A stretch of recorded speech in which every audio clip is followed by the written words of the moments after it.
welcome to my workshop. In today's video I'm going to show you the problem I've got with my new Evolution TBLX table saw and my fix to it. So what is the problem that I'm having with my brand new table saw from Evolution?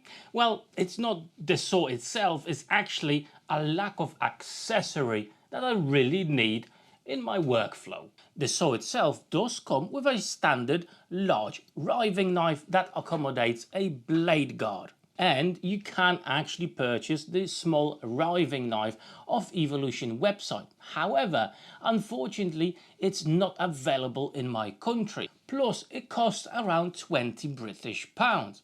So in today's video, I'm going to try to fabricate a low profile riving knife for my Evolution table saw. So you may ask the question, well, why would you need a smaller riving knife? But let's start at the beginning. I would actually not turn on my table saw without a riving knife.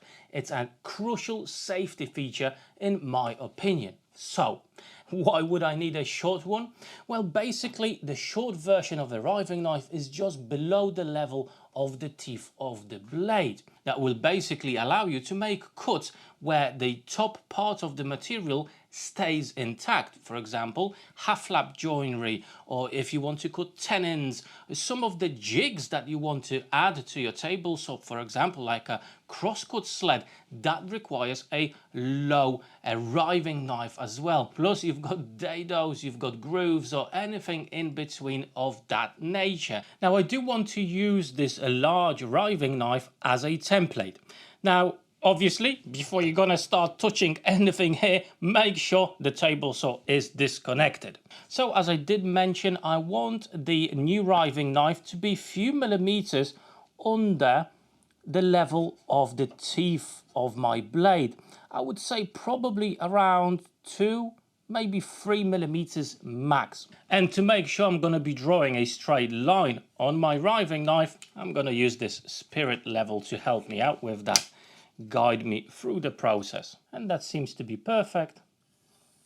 And I'm just going to mark the existing riving knife with that line. And now I'm going to remove the riving knife, which is actually a very simple process to do.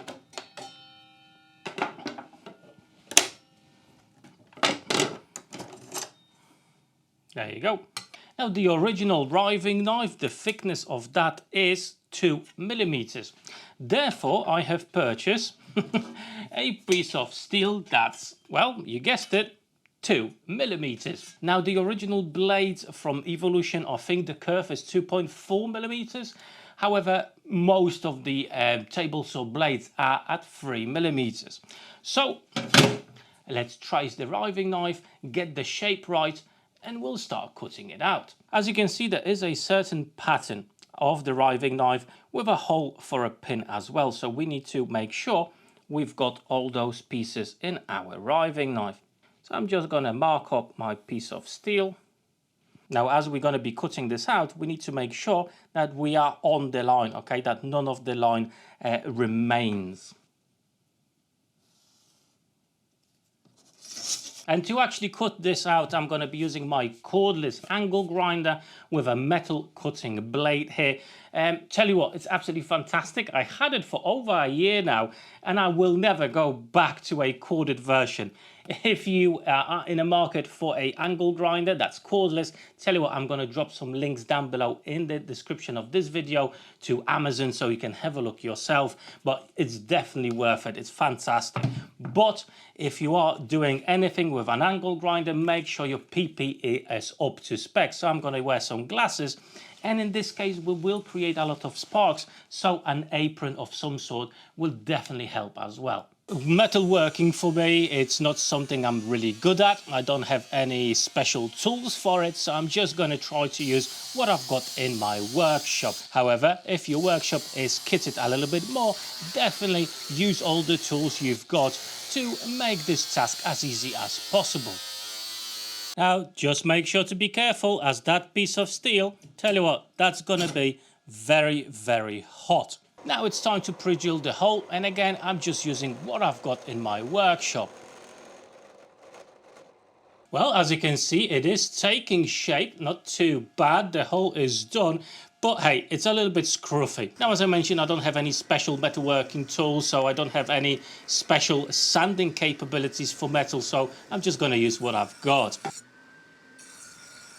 And the final shape is now sorted. What I'm going to do now, I'm just going to clean it a little bit, and after that I'm going to spray paint it black as well to give it a bit of protection from rust or anything else.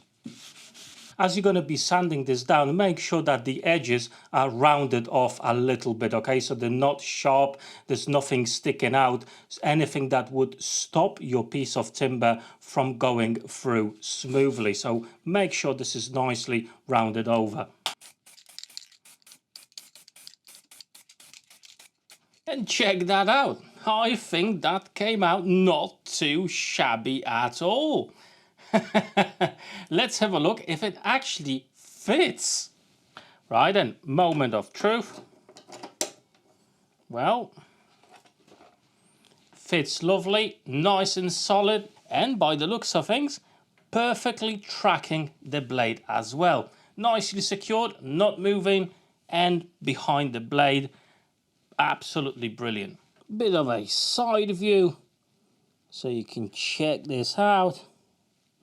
Right, let's make some test cuts to see how it performs. First of all, let's start with something small.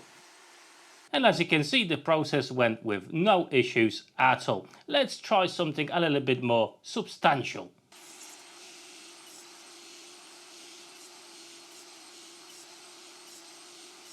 And again, as you can see, no issues at all. Okay, let's try a bigger, larger board.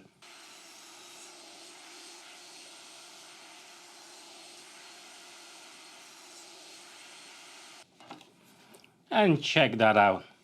Beautiful, clean cut with no issues at all. And there you go. It actually works quite well. This is really stable. It's not wobbling about. It's nice and firm. And probably that's because of the steel. It's 2mm. So that's quite thick and chunky there. And it tracks correctly the blade. There's no issues with that. At pushing the material through, it wasn't catching on anything. So from that perspective, I am definitely very happy about it.